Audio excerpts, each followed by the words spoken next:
সাদ্দাদের জান্নাতে প্রবেশ করার যে কাহিনী আমাদের সমাজে প্রচলিত, এটা কতটুকু সত্যি?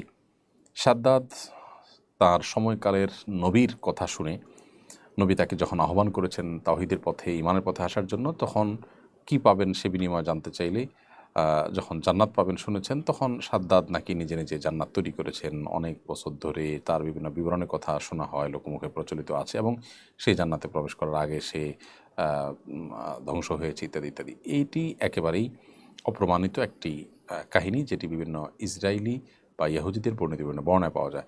কোরআন কিংবা নবী সাল্লাল্লাহু আলাইহি ওয়াসাল্লাম থেকে বর্ণিত কোনো সুন্নাহ দ্বারা, কোনো হাদিস দ্বারা এটি প্রমাণিত নয়। এই জন্য সাদ্দাদের জান্নাত নির্মাণ, জান্নাতে প্রবেশ করার যে কাহিনী, এটি একেবারেই অবান্তর এবং অবাস্তব। এ বিষয়ে অনেক বড় বড় মুহাদ্দিসগণ মন্তব্য করেছেন, অনেক বড় বড় ফকিহগণ, অনেক বড় বড় ইতিহাসবিদগণ মন্তব্য করেছেন।